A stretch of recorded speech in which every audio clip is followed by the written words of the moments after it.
Mari saudara-saudara kita bangun berdiri. Kita satukan hati, kita berdoa.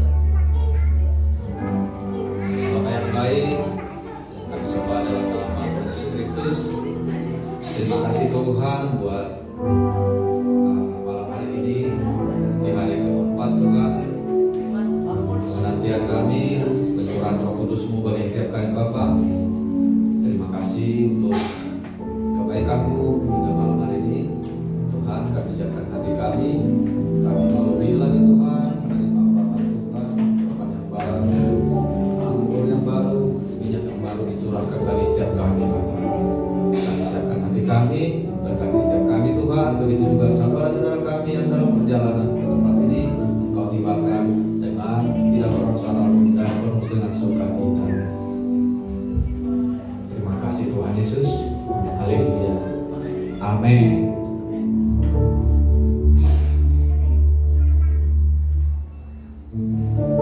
Kita akan menerima lawatan Tuhan pada malam ini.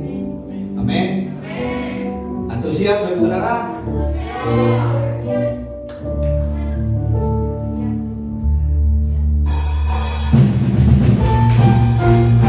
Roh Kudus akan bercurah bagi setiap kita. Amin.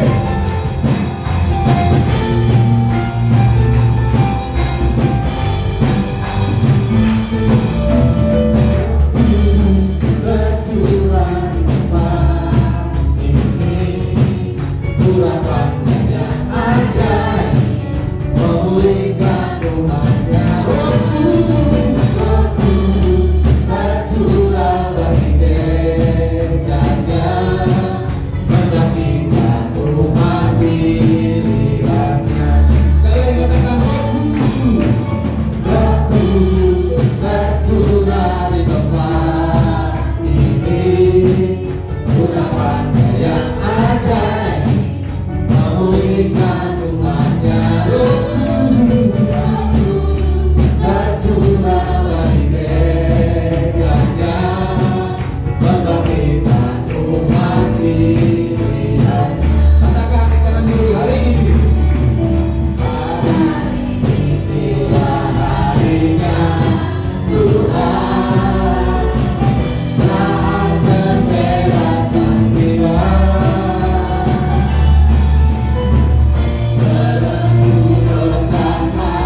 Gerakan doa Allah ada di tempat ini.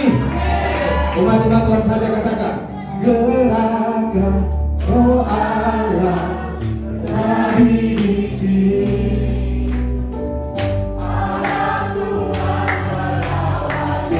Amin. Di mana?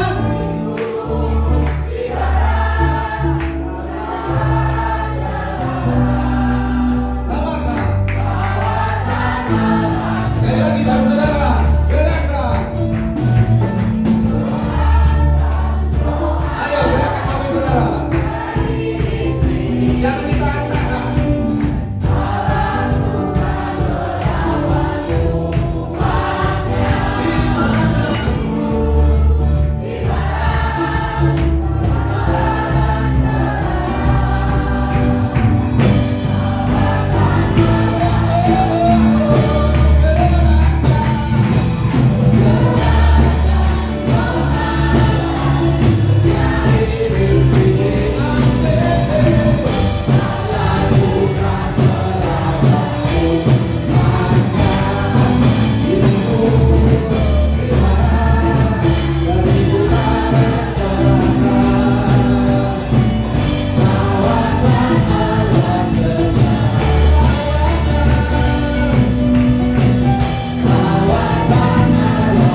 sekuturanmu, bawaku lebih lagi.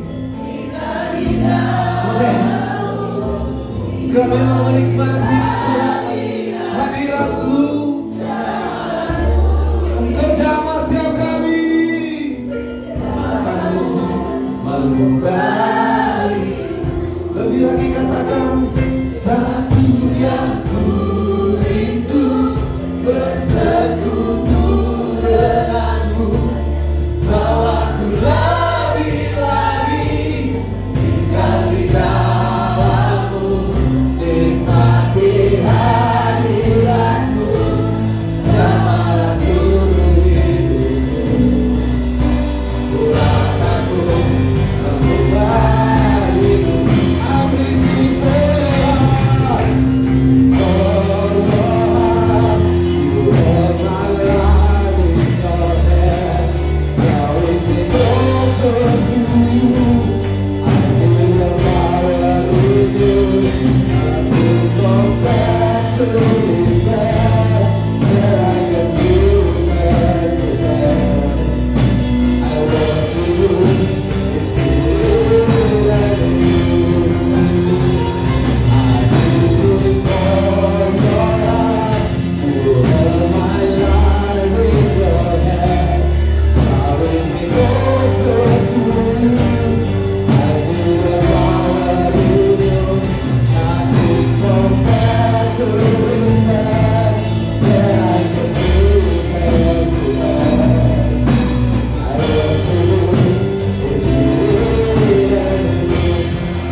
Dan gereja ini dimulai dengan kegerakan Roh Tuhan.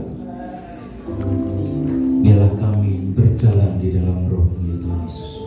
Malam hari ini kami akan belajar lebih dalam Tuhan mengenai Roh-Mu dan apa yang harus kami pertahankan supaya Roh-Mu tetap ada di dalam kami Tuhan, supaya kami sampai garis akhir, tidak berhenti di tengah jalan.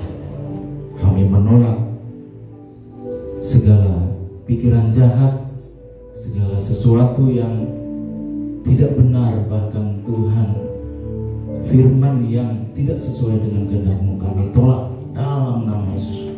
Bentengi setiap pikiran kami, boleh kami mengerti dengan benar. Terima kasih Tuhan Yesus. Dalam nama Tuhan Yesus kami berdoa. Yang percaya katakan amin. Silakan duduk saudara. Puji nama Tuhan. Terima kasih buat PPW. Tobi tolong bassnya kecilin lagi.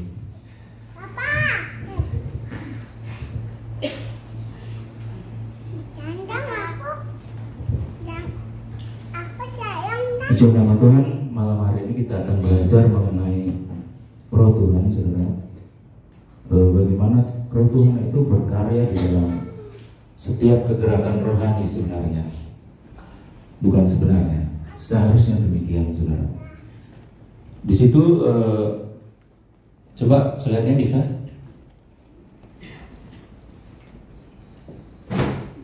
Bisa kakak? Ya, jadi di situ judulnya adalah dimulai dari roh. Kemudian ayatnya dari selanjutnya, slide selanjutnya keluar tak? Keluar ya? Atau saya ke di bawah aja deh, supaya bisa ikut. Izin Pak tuh.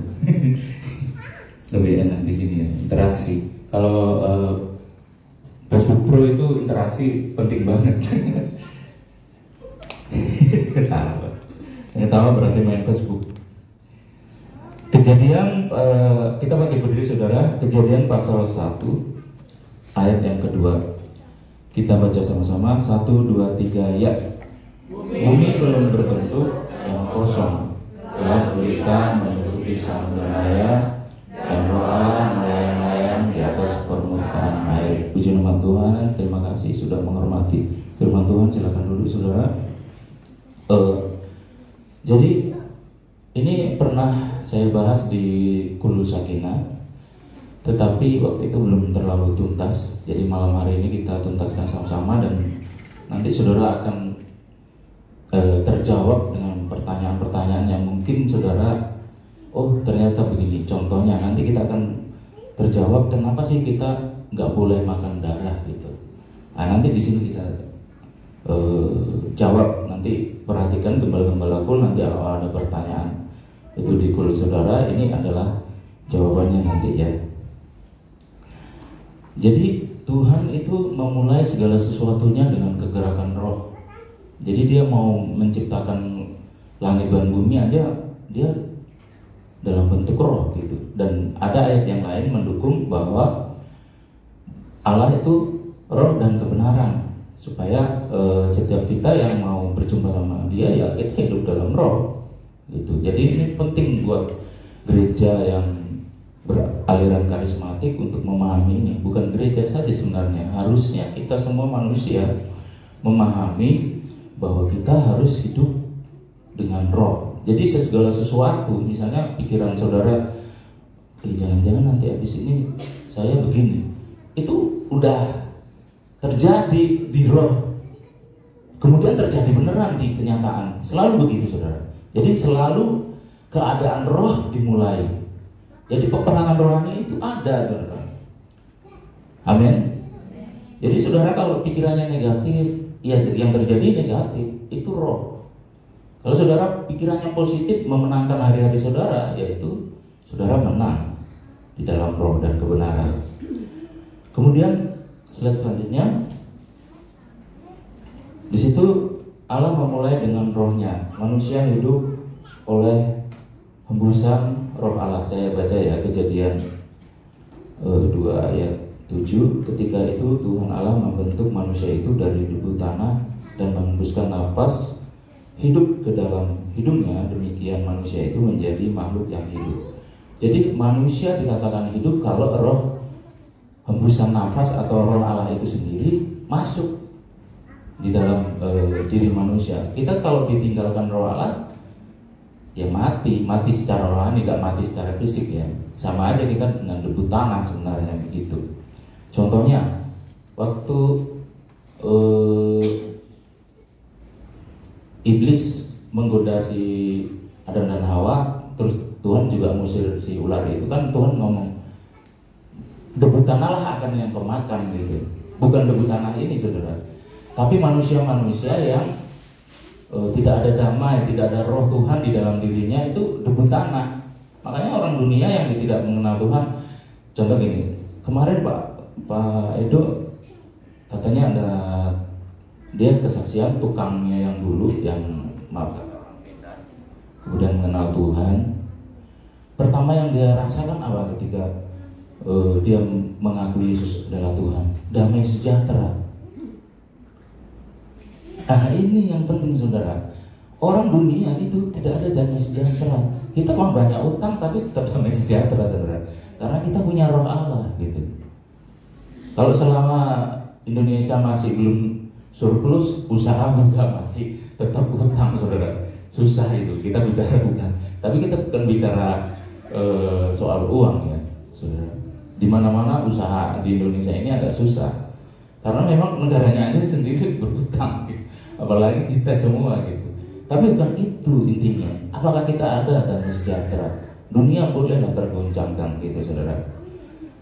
Nah ini pentingnya kita berada di dalam roh Tuhan. Kemudian slide selanjutnya apa di situ? Namun kenyataannya manusia jatuh dalam dosa. Ya, nyatanya manusia itu diusir dari Taman Eden. Sebenarnya Tuhan itu punya rencana yang besar untuk Adam dan Hawa. Kemudian saya baca ya secara cepat, perempuan itu melihat bahwa buah pohon itu baik untuk dimakan. Jadi intinya ginilah, dosa itu dimulai dari keinginan sebenarnya. Ingin itu, ingin ini, ingin buah yang Tuhan larang. Tapi keinginan itu melawan kehendak Allah. Dosa itu nggak tiba-tiba saudara. Ketika Kain dan Habel, waktu Kain sudah mau membunuh adiknya, Tuhan udah peringatin, hati-hati loh, setan itu udah ngintip-ngintip kamu dari balik pintu gitu. Selalu seharusnya kita ketika jatuh dalam dosa nggak tiba-tiba saudara. Seperti ular, dia patoknya mulai dari kaki kemudian melilit, nggak berasa saudara. Nah itulah kerjaan ular, karena dia mau tarik, dia nggak mau dihukum sendiri saudara. Nanti di dalam kematian kekekalan kan dia dihukum secara permanen. Dia nggak mau, dia mau semua dan kita ini pengganti yang memuji dia. Nah, kita mau dijebak sama dia. Dia banyak jebakan saudara. Kemudian slide selanjutnya, lanjutkan. Oke, manusia terlalu naik ya. Manusia jatuh dalam dosa, roh Allah tidak diam di dalam manusia. Itulah sebabnya manusia yang belum diperbarui rohnya, manusia yang tersebut tidak mengalami damai sejahtera. Jadi kalau kita aja yang sudah masuk di dalam pemulihan, kadang-kadang kalau kan dalam perjalanan hidup ada jatuhnya juga dong, ya kan? Saya juga begitu. Yang pertama-tama itu damai sejahtera langsung rasanya hilang. Nah itu kalau saudara tidak hidup dalam roh, ya biasa gitu. Jangan saudara, harus cepat minta ampun. Contohnya kemarin begini, istri pulang dari sini, saya dari gereja kemarin kan makan nasi padang ya. Di rumah aku pikir saya WA kan istri, makan apa kalian gitu kan. Oh ada katanya gitu, tapi nggak nyebut makanannya. Kemudian saya sampai, saya lihat makanannya apa gitu kan, ternyata mereka beli gudeg gitu. Nah, sempat saya bongkar gitu kan. Terus saya duduk kan di toko, kemudian istri lewat, tadi makan apa? Terus istri bilang gini, kan lu sudah buka katanya gitu kan. Dia tahu kalau saya buka gitu. Tapi waktu itu saya jawab, oh enggak gitu, spontan gitu saudara. Tapi langsung damai sejahtera itu hilang saudara. Saya gitu aja udah kaget saya, Tuhan ampuni saya Tuhan. Nah itu jangan dibiasakan kayak gitu saudara. Kalau saudara membiasakan itu, lama-lama saudara akan terbiasa dengan hal-hal yang tidak rohani saudara. Saya langsung tak ampun saat itu saudara. Tuhan ampuni saya nggak mau kayak begini Tuhan gitu. Nah roh saudara itu harus peka saudara, sekecil apapun itu. Kemudian selanjutnya akibat dosa, selanjutnya ya Kak. Oke. Akibat dosa tidak ada damai. Contohnya 1 Samuel 16 ayat 14 dan 23. Tetapi roh Tuhan telah undur daripada Saul, dan sekarang ia diganggu oleh roh jahat yang daripada Tuhan. Dan setiap kali apabila roh yang daripada Allah itu hinggap pada Saul, maka Daud mengambil kecapi dan memainkannya. Saul merasa lega dan nyaman, dan roh yang jahat itu undur daripadanya. Wah, hebat ini. Saudara harus memuji memuliakan nama Tuhan, itu memenangkan situasi loh, saudara. Penyembahan itu penting makanya. Saudara di rumah pribadi lepas pribadi mulai nyembah, koneksi dengan Tuhan. Saudara kalau pernah sempat baca bukunya Mukti, jadi dia orang Afrika yang diselamatkan Tuhan. Waktu dia diselamatkan Tuhan itu dari doa-doa dan pujian penyembahan temannya saudara. Jadi ketika dia lawan lewat kekuatannya Lucifer itu kaget dia kok. Dia tuh bertanya begini loh, kok nama Yesus bikin Lucifer itu jatuh dari tatahnya gitu. Penasaran dia. Jadi ketika tidak ada damai sejahtera di dalam, gini saya ceritakan supaya sudah tahu bahwa Raja Saul itu dipilih Tuhan, tapi dia melanggar, dia berdukun lah. Saya agak persingkat ya.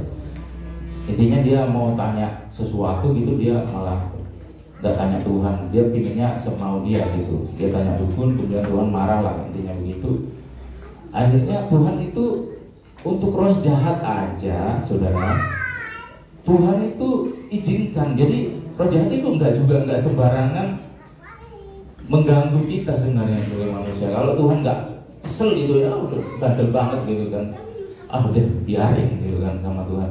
Ya udahlah lu ini Tuhan ngomong sama setannya, lu ganggu udah gitu. Sampai segitunya Tuhan itu menjaga kita, saudara. Jadi segala sesuatu yang terjadi di dalam hidup kita, syukuri aja, itu Tuhan izinkan. Yang perlu saudara lakukan adalah baca. Ini apa yang mau Tuhan mau sebenarnya dengan kejadian ini gitu. Baca saudara. Nah itu hidup dalam roh.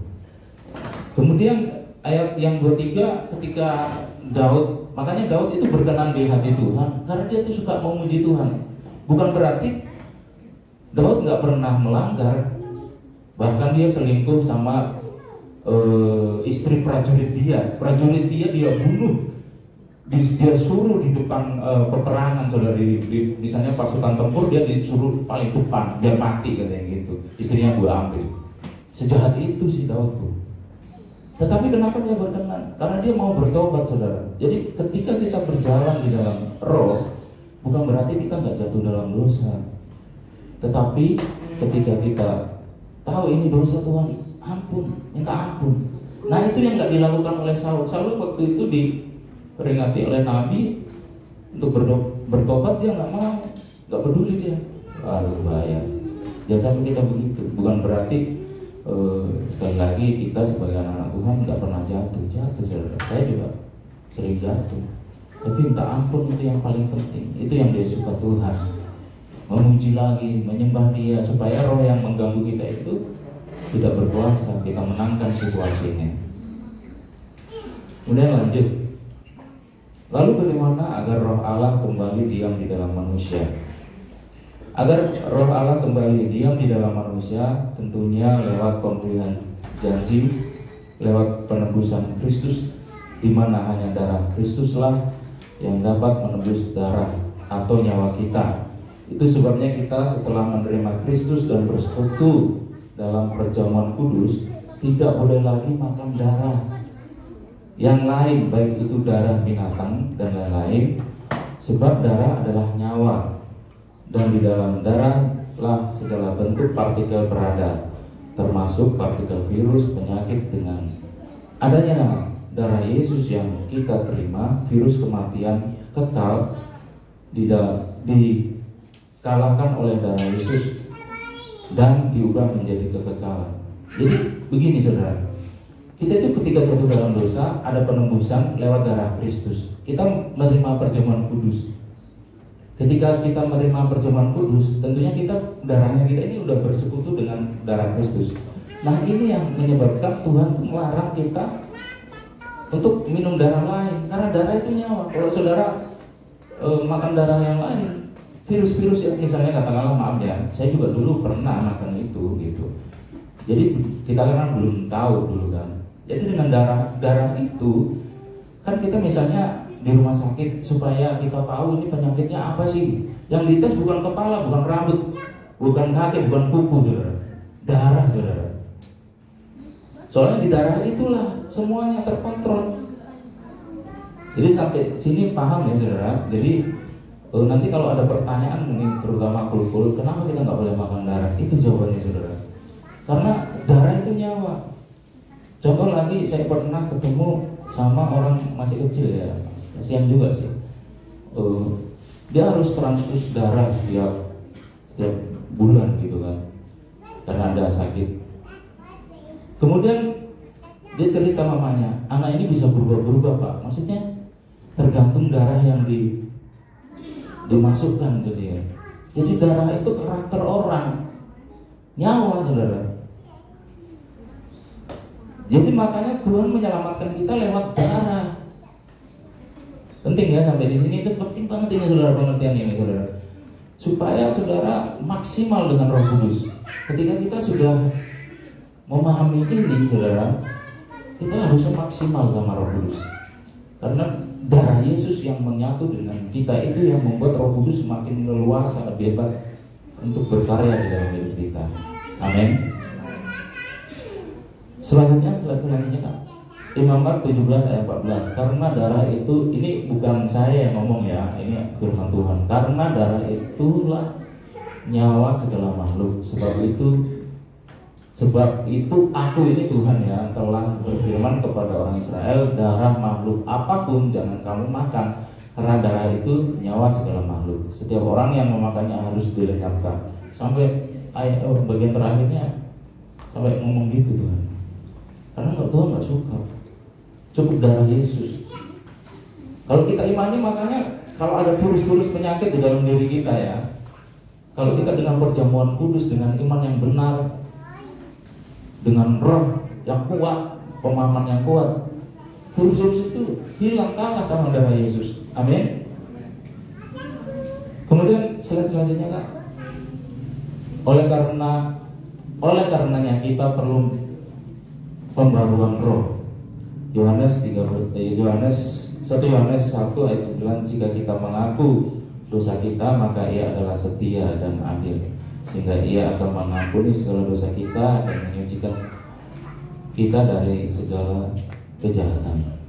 Jadi lalu bagaimana kalau kita sudah melakukan dulu ya udah bertobat gitu, jangan diulangi lagi. Itu pentingnya. Kemudian lanjut Kak, selanjutnya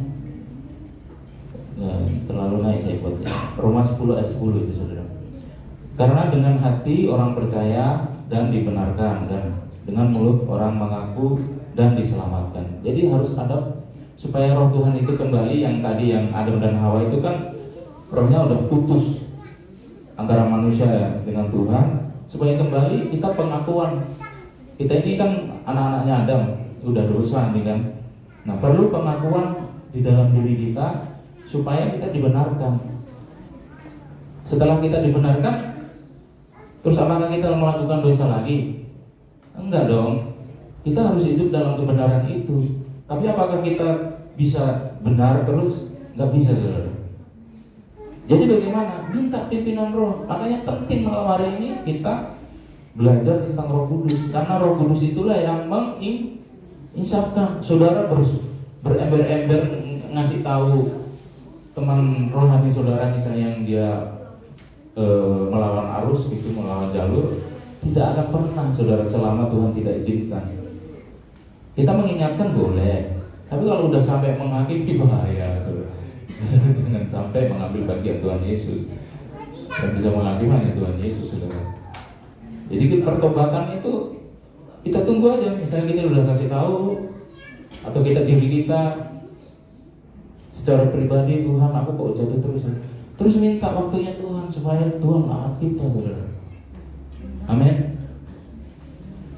Kemudian apakah dampak selanjutnya Kak? Dampak positif dari terima Roh Kudus. Yang pertama adalah kita itu akan maksimal.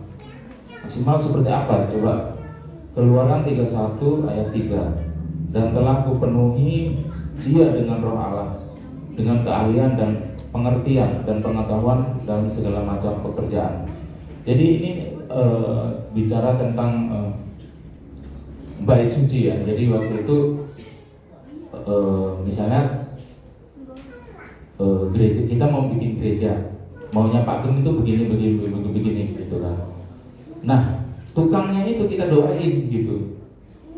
Nah kalau kita doain tukangnya, dia punya hikmat roh yang maksimal gitu. Maksudnya dia bisa ngerjain sesuai dengan keinginan Pak Gem gitu.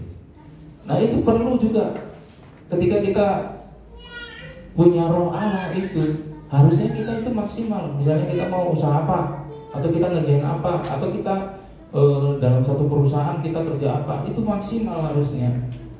Kalau kita sudah penuh dengan Roh Kudus. Kemudian produktif. 1 Samuel 11 ayat 6. Ketika Saul mendengar kabar itu, maka berkuasalah Roh Allah atas dia dan menyala-nyala amarahnya dengan sangat. Nah ini bukan marahnya ya, saya ambil. Ini ketika Saul itu masih muda sebelum dia jatuh dalam dosa ya. Jadi ketika dia dipenuhi Roh Allah itu dia maksimal jadi raja, dia maksimal untuk melawan bangsa Filistin. Amarah dari Tuhan itu menyala gitu. Sama Jumat di CAS ketika hari-hari ini saya lihat saudara dipenuhi dengan Roh Kudus, saudara maksimal menceritakan Injil, saudara berapi-api. Tapi jangan putus kayak Saul putus tengah jalan saudara. Jangan, saudara harus seperti Daud yang terus rendahkan diri ketika dia tahu dia jatuh dalam dosa. Kemudian Roh Allah itu tertib. Ya. 2 Timotius 1 ayat 7. Sebab Allah memberikan kepada kita bukan roh ketakutan, melainkan roh yang membangkitkan kekuatan, kasih, dan ketertiban. Jadi kalau kita hidup dalam roh itu harusnya tertib. Bangun pagi, menyembah Tuhan. Saya dulu agak susah memang melakukan itu, tetapi karena terus minta tuntunan Tuhan, saya jam 4 pagi itu udah nggak bisa tidur saudara. Makanya saya bisa ngerjain pekerjaannya anak-anak sekolah itu jam 5 pagi sampai jam 6 itu udah selesai. Tapi ya memang saya agak sulit mengikuti doa pagi ya, karena saya di jamnya doa paginya kita itu saya sudah beraktivitas lebih jauh saudara. Udah kemana-mana saya, bisa kadang ke pasar induk jam segitu saudara, karena pesanan daun bawang gitu kan. Jadi kita itu bisa tertib, kita bisa ngatur waktu. Kadang-kadang istri saya bilang, kok kamu tidurnya cepet? Biasanya jam 9 saya udah tidur gitu. Karena saya tahu besok saya harus bangun pagi, saya harus tertib. Kalau dia enggak, ya bukan berarti dia enggak penuh Roh Kudus ya, bukan. Tapi begini saudara, dia enggak tertib gitu. Maksudnya dia bisa jam 10, jam 11, jam 12 kadang-kadang enggak bisa tidur. Segitu dia. Dulu lebih parah sebelum menikah sama saya, dia kayak apa ya, orang yang nggak bisa tidur malam gitu loh. Apa itu namanya? Iya dia ngalamin itu sebenarnya. Tapi sering saya doakan dia. Dan dia tuh ada apa namanya yang beringus terus itu, apa namanya? Sinusitis. Oh, sinus. Nah. Dia dulu parah dulu waktu saya pacaran itu, saya bawa ke ikut retret di gunung, dia malah nggak bisa napas sebenarnya. Saya kaget begitu, waduh. Tapi saya dari situ mikir, jadi kalau saya nikah sama dia nih ngurusin ginian nih. Tapi karena cinta ya udahlah. Nah ini nanti terakhir nih, kenapa kita harus bisa melakukan semuanya itu karena cinta loh sama Tuhan. Nanti ya, terakhir itu penting banget. Kemudian yakni orang-orang yang tidak Titus 1 ayat 6, yakni orang-orang yang tak bercacat yang mempunyai hanya satu istri yang anak-anaknya hidup beriman dan tidak dapat dituduh karena hidup tidak senonoh atau hidup tidak tertib. Ini karena kita pengerja ya, makanya saya ambil ayat ini. Jadi ketika kita hidup dalam roh, harusnya kita tertib sebagai orang-orang yang sopan, saudara. Orang yang bisa sama Pak Gem itu dipercaya sebagai pengerja. Sebagai seorang pengerja itu ya harus tertib, harus seirama dengan perjalanan tujuan gereja ini gitu. Itu penting saudara untuk saudara pahami. Kemudian selanjutnya Kak, mengundang masuk roh Allah. Saya bacakan ayatnya, karena itu aku mau meyakinkan kamu bahwa tidak ada seorang pun yang berkata-kata oleh roh Allah dapat berkata terkutuklah Yesus, dan tidak ada seorang pun yang dapat mengaku Yesus adalah Tuhan selain Roh Kudus. Coba sekarang sama-sama katakan, Yesus adalah Tuhan. Nah itu sudah Roh Kudus itu. Paham ya sampai sini? Jadi kalau ada orang yang aku belum penuh Roh Kudus, salah saudara. Kalau saudara sudah mengaku Yesus adalah Tuhan, itu sudah Roh Kudus yang ngomong, bukan diri saudara. Makanya ada orang-orang yang dijelaskan tentang Yesus adalah Tuhan nggak ngerti-ngerti karena Roh Kudus belum menjamah, saudara. Penginjilan juga tidak berarti itu karena saya menangkan iman dia sehingga dia kenal Yesus. Enggak, saudara. Kita boleh memberitakan, memang itu tugas kita. Tetapi yang mengingatkan sekali lagi supaya kita apa sih tidak mengambil bagian kemuliaan Tuhan di dalam pekerjaan pelayanan itu, saudara. Amin, saudara. Nah sekarang gimana? Kok bisa ada orang yang rawal. Nah itu sekarang kita bahas ya. Itu karena tergantung keterbukaan saudara lebih lagi sama Tuhan. Itu udah dasarnya tadi Yesus adalah Tuhan, saudara udah Roh Kudus itu udah ada di dalam diri saudara. Terus bagaimana supaya impartasinya lebih besar? Saudara nyembah aja, karena udah yakin kalau aku ngomong Yesus adalah Tuhan berarti Roh Kudus yang ngomong dalam diri saya. Nyembah aja Yesus, ulang terus. Kalau perlu 500 kali atau 1000 kali gitu saudara. Ntar itu bibir nanti begini. Biarin. Nanti saudara akan bahasa-bahasa baru. Itu tergantung keterbukaan saudara sama Roh Kudus. Tapi bukan berarti saya belum penuh Roh Kudus, bukan. Selama Anda sudah mengaku Yesus adalah Tuhan, saudara sudah penuh Roh Kudus. Tapi saudara perlu impartasi yang lebih supaya memahami hal-hal yang baru lagi. Saya nulisnya begini, dengan demikian agar kita masuk ke tingkat lebih saudara. Saya nggak ngasih komen ya, jadinya bacanya kayak gini. Mulai dengan menyebut Yesus adalah Tuhan di setiap penyembahan secara terus-menerus sampai dengan lidah kita mengucapkan bahasa baru. Jadi kalau pertanyaan, bagaimana sih saya dapat berbahasa roh? Ya itu mulainya, itu sumbernya. Mulai aja nyembah Yesus terus. Lama-lama saudara akan minggu itu mulai bergetar. Biarin terus. Nah kalau saudara kaget nih, apa ini? Gitu. Hilang saudara. Gak nyampe. Nah, lanjut Kak.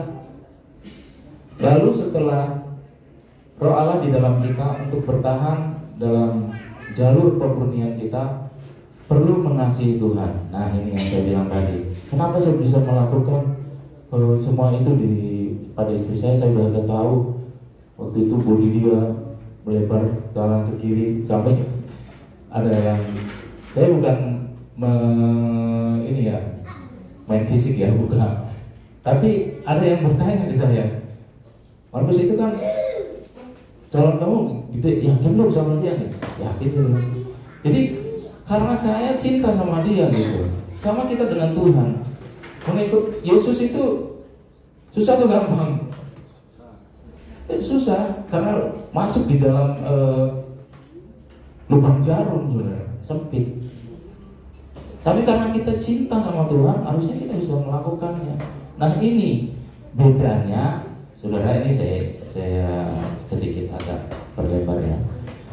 Saudara, ketika saudara sudah masuk Yesus adalah Tuhan, pengakuan, kemudian sampai kepada raba, saudara sudah tahu bahasa roh tingkat tinggi, saudara udah bisa dipakai Tuhan untuk menyembuhkan orang, saudara doain orang rebah-rebah. Tetapi ingat saudara, kalau hati ini pribadi ya, tidak ada kasih di dalam diri saudara, Tuhan tidak tenang saudara. Hati-hati. Banyak mungkin di luar sana yang bisa melakukan banyak hal dalam pelayanannya, tetapi kalau dia tidak sungguh, ini nggak bisa dilihat orang sebenarnya kasih ini antara kita dengan Tuhan pribadi. Apakah kita benar-benar sungguh-sungguh mengasihi Tuhan? Ini bagian yang paling penting saudara di dalam perjalanan. Setelah kita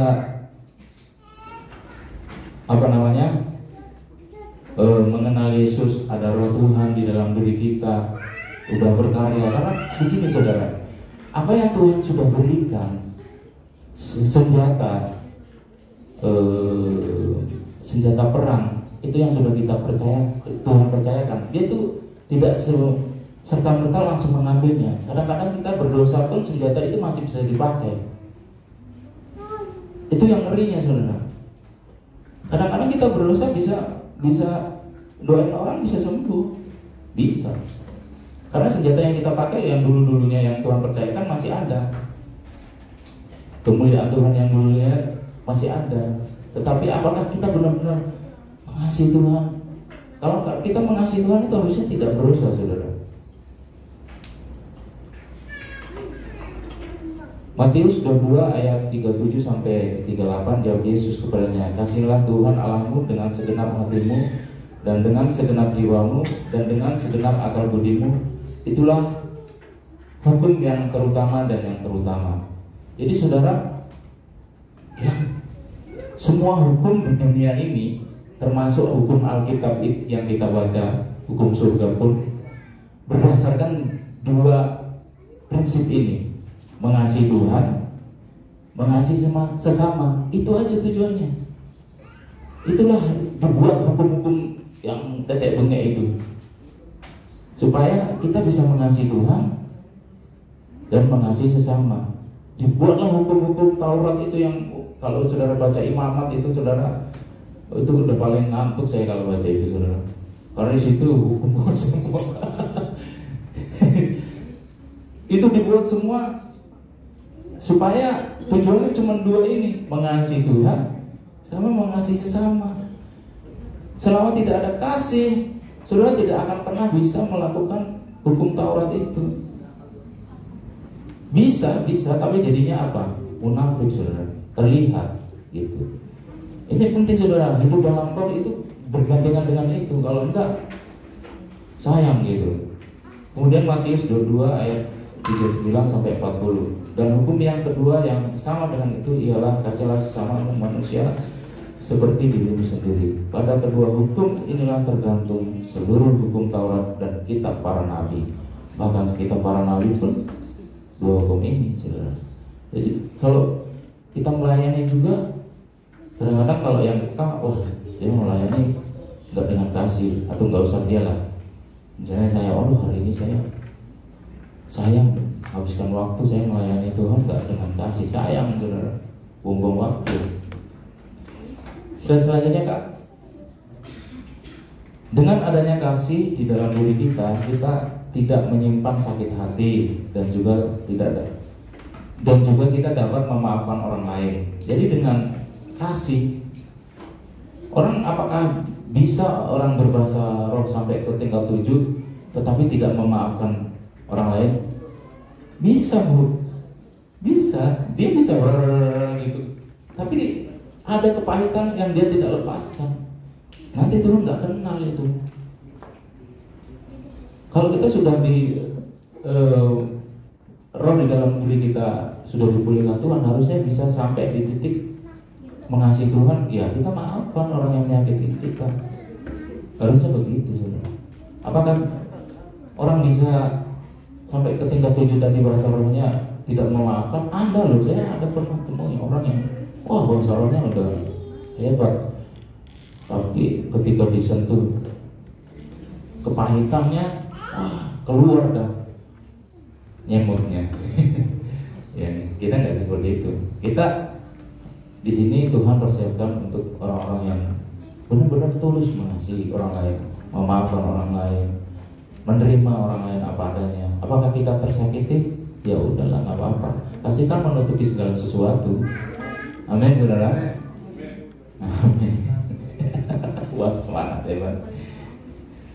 Kemudian kasih menutupi segala sesuatu tanpa ada penghakiman di dalamnya. Cukuplah dengan nasihat, sebab Roh Allah yang menginsafkan. Ya, saudara, jangan sampai kita menghakimi. Lanjut. Barang siapa memegang perintahku dan melakukannya, dialah yang mengasihi aku. Dan barang siapa mengasihi aku, ia akan dikasihi oleh Bapakku, dan aku pun akan mengasihi dia dan akan menyatakan diriku. Ayat selanjutnya, tidak ada kasih yang lebih besar daripada kasih seorang yang memberikan nyawanya untuk sahabat-sahabatnya. Jadi saudara, kasih itu tidak ada batasannya. Kalau ayat lain saya kutip begini, nubuat akan berakhir, bahasa roh akan berakhir. Ya, kalau Roh Kudus diangkat ke surga nanti kan di akhir zaman, ya bahasa roh akan berakhir. Nah ini juga ketika Roh Kudus diangkat nanti kan kacau. Tidak ada damai sejahtera. Makanya orang kalau nggak ada Roh Kudus dalam dirinya, tidak ada damai sejahtera. Itu aja lihatnya, saudara. Kemudian kasih, dari ketiga hal ini mana yang terbesar? Kasih kan? Kasih ini untuk selamanya, saudara. Kita ketemu Tuhan nanti di surga, ya saling mengasihi sama Tuhan, saling mengasihi sesama anak-anak Tuhan di tempat ini. Ketemu Mak Reva lagi makan apel di surga, misalnya kan gitu. Halo Mak Reva, itu kan kasih, saudara. Lagi makan itu ya apel ya, gitu. Seperti itu. Kasih tidak berakhir, saudara. Ini yang orang sering tidak mengerti sampai di titik ini, saudara. Udah sampai di titik ramah hebatnya di situ, udah merasa segalanya. Bukan. Saudara harus sampai ke kedalaman kasih, karena kasih itu di pihak kita, saudara. Kalau bahasa roh, nubuatan itu pihaknya Tuhan yang memberi.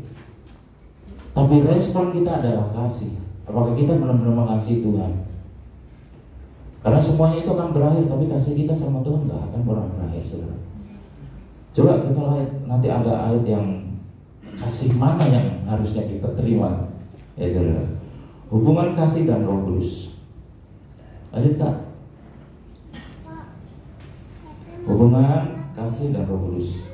Hendaklah kasih itu jangan pura-pura, jauhilah yang jahat dan lakukanlah yang baik. Demikianlah kami sekalian seperti seorang najis, dan segala kesalahan kami seperti kain kotor. Kami ya intinya ginilah. Ayat ini menjelaskan bahwa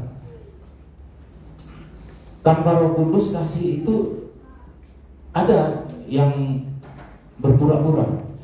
Ya berusaha. Orang dunia begitu, berusaha mengasihi. Orang dunia itu berusaha mengasihi. Tetapi karena nggak ditolong Roh Kudus, kasihnya itu pura-pura. Kayak begini loh, saudara. Kayak misalnya kain lap ini. Katakanlah meja ini adalah kita. Kemudian kebaikannya kita ini lap kita. Kita laplah meja ini. Bentar lagi juga meja ini kotor, saudara. Kebaikan itu begitu tanpa Roh Kudus, saudara. Itu pentingnya ya. Bedanya apa sih kasih dunia dengan kasih Tuhan? Kasih dunia itu semu, saudara. Tapi kalau kasih Tuhan, respon dari kita sama Roh Kudus, ini makanya hubungannya saya diberi subjudulnya hubungan kasih dan Roh Kudus. Pentingnya adanya apa ya? Kalau bahasanya kita kemarin kolaborasi, kolaborasi antara diri kita sama Tuhan, gitu, saudara. Kasih dimulai dari Roh Kudus, dimulai pada saat pengakuan manusia kepada Kristus sebagai Allah. Ya, di luar itu kasih hanya pura-pura atau kebaikan semu, atau hanya kain lap meja yang nggak lama lagi meja kotor kembali. Kita maksudnya kalau udah dilap dengan kebaikan nggak lama lagi ya kotor lagi. Tapi kalau kita kebaikannya itu berdasarkan pimpinan Roh Kudus, yang hati kita udah dipulihkan itu tadi, itu kekekalan, saudara. Kemudian selanjutnya Kak, selanjutnya saya cepetin ya, banyak juga nih, saudara. Inilah perintahku kepadamu, kasihlah seorang akan yang lain. Jadi itu kasih itu adalah perintah. Jadi kasih adalah sebuah perintah. Jadi kalau kita nggak mengasihi saudara kita, yang tidak melakukan perintah Tuhan berarti. Itu. Kemudian Yohanes 17 ayat 26, dan aku telah memberitahukan namamu kepada mereka. Ini doa Tuhan Yesus. Ini pentingnya. Inilah yang kasih yang harus kita terima seharusnya. Sudah simak baik-baik ya. Dan aku telah memberitahukan kepada mereka. Dan aku telah memberitahukan namamu kepada mereka, dan aku akan memberitahukannya supaya kasih yang engkau berikan kepadaku ada di dalam mereka dan aku di dalam mereka. Gini saudara, jadi kasih itu sumbernya, benar tadi responnya adalah kita, tapi itu kasih adalah Allah sendiri sebenarnya. Sumbernya itu dari Allah. Contohnya begini, Tuhan Yesus itu sampai mati di kayu salib demi dosa kita karena dia mengasihi Allah, gitu. Responnya, kasihnya Allah itu ada di dalam diri Yesus. Terus Yesus berdoa sama Allah kita. Ini Yesus yang dalam versi manusia ya. Nanti bingung lagi nih, Yesus Allah atau bukan? Ya. Jadi sebagai seorang pendoa, dia itu kan Tuhan Yesus itu sebagai tiang doa buat jemaat ya. Dia itu berdoa supaya kasih yang dia terima di dalam diri Kristus itu, kasih yang sampai dia rela mati itu ada di dalam kita, gitu maksudnya. Nah itu kasih yang harus kita terima, bukan kasih pura-pura, saudara. Kasih dunia bukan, tapi kasih yang memang kepada kekekalan. Lanjut Kak, 2 slide lagi. Puncak kasih kepada Allah terletak pada pengosongan diri dalam kehendak Allah yang mengendalikan. Kristus taat sampai mati, bentuk kasih kepada Allah. Petrus yang kembali melayani Injil setelah menyangkal 3 kali, bentuk kasih dari Roh Kudus. Bahkan ia rela mati dengan tangan terikat, bahkan disalib, terbalik. Jadi Tuhan Yesus sudah jelas lah menyelesaikan kasihnya kepada Tuhan sampai di kayu salib. Itu memang standar kita ngikut sama dia. Tapi Petrus setelah Tuhan Yesus mati, dia kebingungan. Dia balik lagi ke dunia lamanya, menjalani ikan. Kemudian Tuhan hampiri dia kan. Saya percepat ya. Tuhan hampiri dia, kemudian dia nggak sadar waktu itu Tuhan, tapi setelah dia suruh menebarkan jalannya di sampingnya lagi, kemudian dapat banyak, dia udah sadar, oh itu Tuhan. Nah di situ Tuhan tuh bertanya gini, saudara. Ini pertanyaan yang harusnya kita juga alami, saudara. Tuhan tuh bertanya begini, Petrus, apakah engkau mengasihiku? Gembalakanlah umatku. Dia bilang gitu Tuhan kan. Kemudian Petrus kan gampang jawab, langsung, iya Tuhan aku mengasihi engkau gitu. Kayak waktu Tuhan bilang, waktu sebelum dia menyangkal kan Tuhan bilang, nanti kamu menyangkal. Petrus dengan cepat menjawab, gak mungkin, walaupun di dunia runtuh pun, bahasanya begitu ya, saya tidak akan menyangkal kok. Tapi kenyataannya dia menyangkal kan. Nah, respon kadang-kadang terlalu cepat juga bahaya saudara. Tapi begini saudara, Tuhan itu nanya sampai 3 kali sama Petrus, Petrus, apakah kau mengasihiku? Gembalakanlah umatku. Terus sampai ketiga kalinya, sampai Petrus nangis saudara. Ini sama dengan pertanyaan ke kita, Markus, apakah engkau mengasihiku? Iya Tuhan, aku mengasihi. Kenapa kamu berbuat dosa? Sedih, Roh Kudus terus sedih.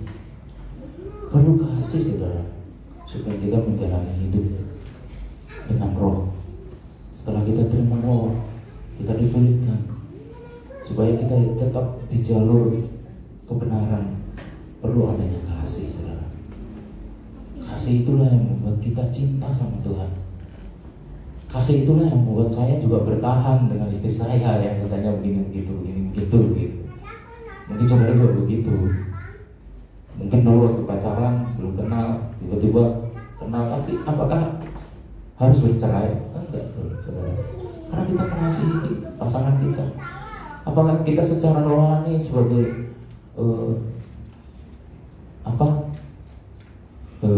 umat Tuhan mempelai Kristus ini menceraikan Yesus? Enggak dong. Kita harus siap. Amin saudara. Saya berdoa malam hari ini saudara lebih terima jauh lebih dalam dengan Roh Kudus ini. Saudara semakin cinta. Ini kuat banget hati saya sampai, kenapa Pak Niko itu bilang orang-orang yang cinta Tuhan, yang mati-matian cinta Tuhan, karena dia dapat juga saudara bahwa kasih itu yang terpenting saudara. Saudara dalam melayani Tuhan harus ada kasih, mengasihi Tuhan.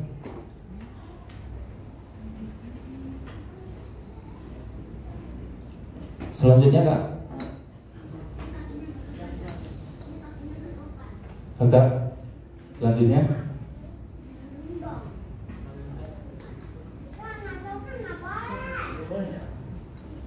habis. Oh, enggak ini ya. Oke. Kemanakah Roh Allah akan membawa kita sebenarnya?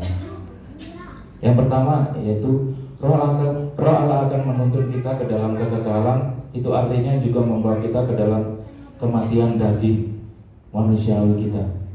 Jadi semakin kita mengenal Tuhan, semakin kita menganggap dunia ini nggak berarti saudara. Makanya Paulus berkata, yang dulu ku anggap keuntungan, sekarang ku anggap rugi karena Kristus. Semakin saudara mengenal Kristus, saudara akan semakin mengkerucutkan tujuan hidup saudara di dalam kekekalan saudara. Terus emosi, amarah, kecewa, luka batin, keinginan di luar Tuhan, manusia lama, kedengkian, iri hati dan lain-lain, semuanya itu saudara tinggalkan saudara. Dan saya juga, ini penting banget saudara. Sampai Tuhan tahu kita sudah layak menjadi mempelai dengan minyak yang membara, yang artinya Roh Kudus sepenuhnya mengendalikan hidup kita saudara. Amin saudara. Jadi saya berdoa malam hari ini kita semakin dipenuhkan Tuhan. Mungkin firman Tuhan cukup sampai di sini ya. Tapi ini penting banget saudara untuk memperkuat saudara tujuan kekekalan hidup saudara. Melayani itu apa? Kasih itu apa? Kasih itu hati-hati juga ada kasih dunia. Terimalah kasih yang Tuhan Yesus doakan itu, kasih yang dari Bapa itu yang memulihkan hidup kita. Saya undang pemusik, kita bangkit berdiri saudara.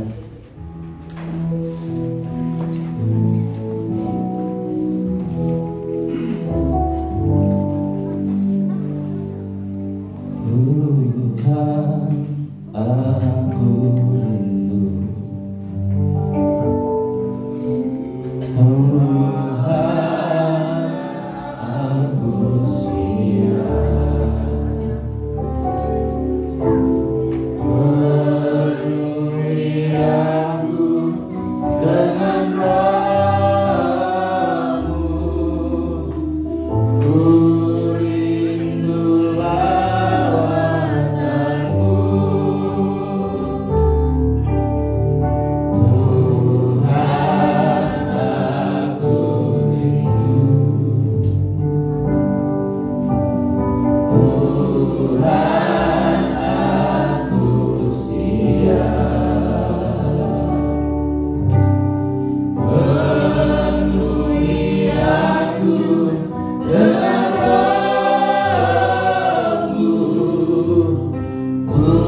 Tuhan, terima kasih buat umat-Mu di tempat ini yang sudah Engkau rawat Tuhan. Beberapa bulan terakhir ini Hamba mulai melihat Tuhan, Engkau mengasihi umat-Mu di tempat ini Tuhan. Tuhan, kami minta kasih-Mu saat ini Tuhan, itu tinggal di dalam hati kami. Kami respon ini, kami mau kasih daripada Engkau Tuhan. Yang Tuhan Yesus doakan Tuhan, itu yang kami mau terima di dalam diri kami. Supaya kalau Engkau memakai kami ke depan ini Tuhan, kami benar-benar melayani Engkau dengan kasih Tuhan, yang sungguh-sungguh benar di hadapan-Mu ya Tuhan. Tuhan, kami tidak mau menjadi umat Tuhan yang hanya bisa berbahasa menyembuhkan orang sakit, tetapi tanpa mengasihi Engkau Tuhan. Kami mau benar-benar menjadi murid-Mu Tuhan, yang mengasihi Engkau, taat walaupun kematian pun di depan kami Tuhan. Kami menolak untuk menyerah ya Tuhan, karena Engkau memberikan kasih-Mu di dalam diri kami, seperti Kristus menyelesaikan penyaliban itu sampai garis akhir Tuhan. Berdoa Tuhan Yesus untuk setiap umat Tuhan, terutama pengerja di tempat ini Tuhan, yang sudah memutuskan panggilannya di tempat ini ya Tuhan Yesus, sampai garis akhir mereka melayani Tuhan. Terima kasih Tuhan buat malam hari ini, pengertian baru yang Kau berikan pada setiap kami. Jangan ada luka, jangan ada penyesalan, jangan ada Tuhan sakit hati. Semua kami tinggalkan, kami lepaskan. Mulai malam hari ini kami melayani lebih lagi dengan hati yang baru Tuhan, dengan jiwa yang baru Tuhan. Terima kasih buat semuanya Tuhan. Kami berdoa juga untuk Bapak Gembala kami di tempat ini. Tuhan berkati Tuhan, biarlah kasih yang daripada Engkau itu Tuhan terus mengalir dalam hidupnya Tuhan, supaya kami juga anak-anak-Mu ini merasakan hadirat kasih-Mu di dalam dirinya Tuhan Yesus. Bentengi dengan kuasa darah-Mu, tutup bungkus Tuhan dengan kasih-Mu. Terima kasih Tuhan, kami tolak segala serangan balik buat Pak Gembala bersama keluarga. Kami tolak buat umat Tuhan serangan balik, kami tolak dalam nama Yesus. Buat gereja ini kami tolak dalam nama Yesus. Terima kasih Tuhan. Mungkin cukup malam hari ini Tuhan, tapi Engkau tidak akan pernah cukup dengan kami Tuhan. Terus bahwa kami mengasihi Engkau ya Tuhan. Terima kasih Tuhan, di dalam nama Yesus. Yang sudah mengasihi Tuhan katakan amin. Silakan duduk saudara. Silakan.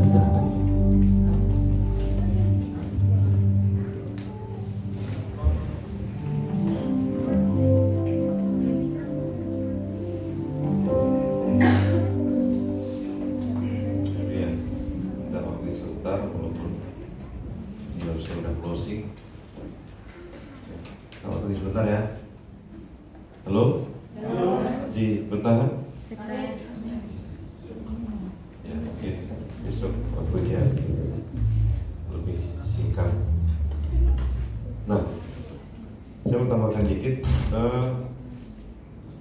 Memang kita kalau merenungkan diri kita ini, siapa kita gitu ya. Kejadian kita ini ajaib. Sehingga dari rahim pun ya, Tuhan itu masih Tuhan sudah memilih kita, Tuhan sudah menentukan kita, bahkan Dia memilih kita, dan ketika Tuhan memanggil kita pun Tuhan memperlengkapi kita. Amin. Dan saya mau kasih ilustrasi tentang Petrus saja itu sama dengan kita. Siapa Petrus sebelum dapat istilahnya kepenuhan Roh Kudus? Bercatat celah nggak? Ya, kebohongan, istilahnya gitu. Berapa kali? 3 kali. Bohongin nggak tanggung-tanggung sama siapa. Misalnya dosa-dosa besar. Tapi ketika Petrus, saya merenungkan tadi, ketika Petrus mengambil sebuah respon yang baik dari manusia biasa yang hidupnya mungkin berbicara kepercayaan sudah hilang kepercayaan. Artinya rekan-rekannya percaya kepada Petrus mungkin sudah hilang karena kehidupan ini kalau yang mahal itu adalah sebuah kepercayaan. Tetapi Petrus meresponi, sehingga ketika dia sebelum dan sesudah diurapi Roh Kudus, kita sudah mengenal. Bahkan di akhir dari hidupnya, Petrus atau Simon Petrus yang disebut Tuhan, di atas batu karang ini aku akan mendirikan gerejaku, kata Tuhan. Sehingga dia meninggalnya pun jadi martir. Dia disalibkan dengan kepala di bawah. Itu keberanian yang dari Roh Kudus. Mari Bapak Ibu, ya, saya tetap berharap dan berdoa buat kita semuanya ini. Yang membentuk ini bukan buat Bapak Ibu saja, tapi buat saya juga, buat kita semuanya. Biarlah, katakanlah, jadi lelah kita tiap malam kita kesini, biar tidak sia-sia. Amin ya. Karena mau penyembahan model apapun, kalau pribadi kita ini nggak membuka hati, maka akan susah. Memang faktor penyebabnya banyak, tetapi kembali lagi ke kita. Ya seperti hidup itu seperti kita akan bercermin, ya begitu ya begitu. Jadi mari respon dengan baik. Dalam waktu yang singkat ini saya mengajak kita yuk, mungkin sekali nanti saya tutup saja ya. Doa syafaat dulu siapa? Apa? Atau nanti doa syafaat? Atau nggak usah? Oh, nanti doa syafaat. Saya mengajak kita baik itu sama-sama.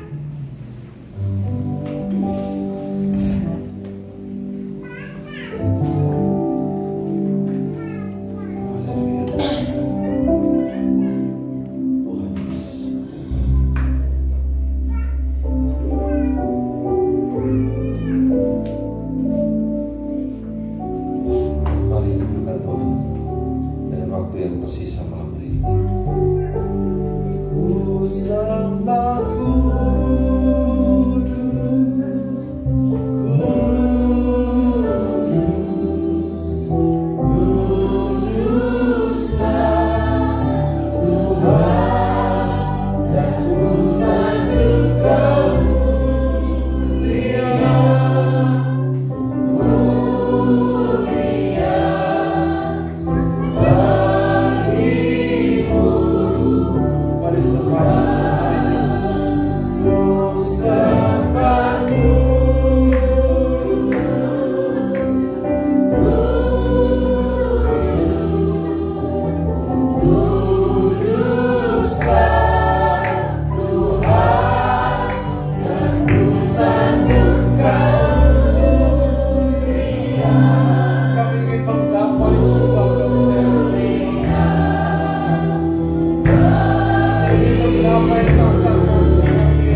tempat ini saja Tuhan.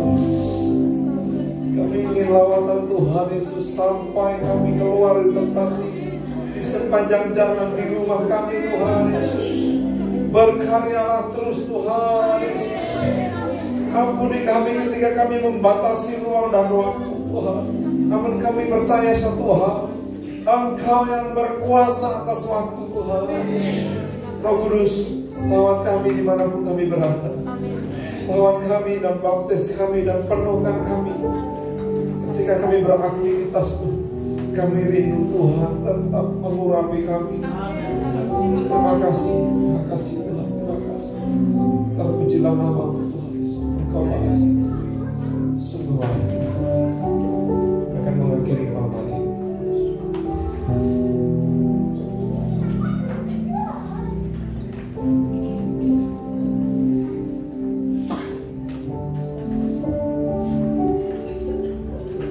Allah Bapa kami yang bertata di dalam kerajaan surga, terima kasih Tuhan Yesus Kristus. Inilah hidup kami Tuhan Yesus Kristus, hanya untuk menyenangkan hati-Mu, hanya untuk menyembah-Mu Tuhan dan memuji-Mu Tuhan Yesus Kristus. Kami percaya Tuhan Yesus, malam hari ini kami boleh bersyukur di tempat ini, di gedung ini Tuhan Yesus, di gereja ini. Kami boleh diurapi oleh Roh Kudus-Mu Tuhan. Biarlah roh jahat kami tolak dalam nama Tuhan Yesus Kristus. Terima kasih Bapa. Biarlah kasih-Mu tinggal di dalam kami Tuhan Yesus.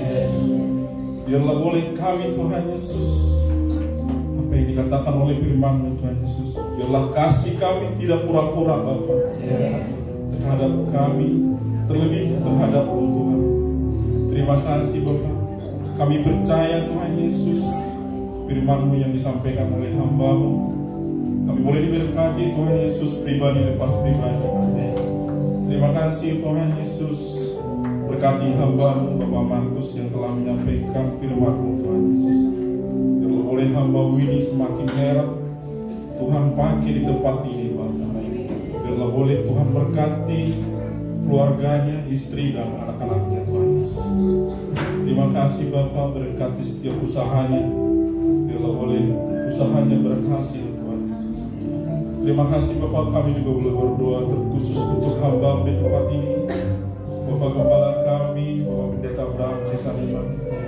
Berkati Tuhan hamba-Mu ini di tempat ini. Kami percaya Tuhan Yesus, hamba-Mu ini Tuhan tempatkan di tempat ini bukan karena kebetulan Tuhan, tetapi karena tuntunan Tuhan untuk mengembalakan jemaat-Mu di tempat ini Tuhan Yesus. Urapi hamba-Mu ini Tuhan Yesus. Panggil lebih heran lagi Bapak, biarlah boleh jiwa-jiwa dimenangkan di tempat ini, dan boleh jiwa-jiwa makin banyak bertobat di tempat ini Tuhan Yesus. Terima kasih Tuhan Yesus. Berkati Ibu Gembala kami, berkati pelayanannya Tuhan Yesus, berkati anak-anaknya Tuhan Yesus, berkati kesehatannya, berkati studi anak-anaknya Tuhan Yesus. Terima kasih Bapak, terima kasih Tuhan Yesus. Kami percaya Tuhan Yesus, jemaat-Mu yang hadir maupun yang tidak hadir malam hari ini di ibadah pencurahan Roh Kudus ini Tuhan Yesus, kami percaya Tuhan Yesus memberkati pribadi lepas pribadi. Kami berdoa Tuhan Yesus, setiap usaha dan pekerjaan biarlah boleh Tuhan buat berhasil. Berkati setiap pergumulannya Bapak. Terima kasih Bapak, terima kasih. Kami juga berdoa Tuhan Yesus buat hamba-hamba-Mu yang melayani hari ini, biarlah boleh Tuhan berkati. Apapun bentuk pelayanannya Tuhan Yesus, biarlah Tuhan yang memberkati Bapak. Terima kasih Tuhan Yesus. Kami juga berdoa buat gembala-gembala kul Laskar Kristus Tuhan Yesus, Bapak Jeffrey. Biarlah boleh Tuhan pakai hamba-Mu ini, biar lebih banyak jiwa-jiwa mengenal Tuhan Yesus di tempat ini. Biarlah boleh melalui kul Laskar Kristus Tuhan Yesus jiwa-jiwa dimenangkan. Terima kasih Bapak. Kami juga berdoa buat kul Sakinah Tuhan Yesus. Biarlah boleh melalui kul ini Tuhan Yesus jiwa-jiwa dimenangkan. Berkati setiap anggota kulnya Tuhan Yesus. Terima kasih Bapak. Kami berdoa buat kul Immanuel Tuhan Yesus. Berkati gembala kul Bapak Harepan. Biarlah boleh melalui hamba-Mu ini Tuhan Yesus jiwa-jiwa dimenangkan. Terima kasih Bapa, terima kasih berkati setiap anggota kuliah. Kami juga berdoa Tuhan Yesus buat tempat ini. Bila boleh melalui tempat ini Tuhan Yesus, jiwa-jiwa dimenangkan. Terima kasih Tuhan Yesus, kami percaya Bapa, apapun pergumulan di tempat ini Tuhan Yesus, apapun rencana kami Tuhan Yesus, tapi Tuhanlah yang berkehendak di tempat ini. Terima kasih Bapa, sebentar kami akan pulang dari tempat ini Tuhan Yesus. Tuhan Yesus yang memberkati kami pribadi lepas pribadi. Boleh menerima doa berkat kami sampai malam ini.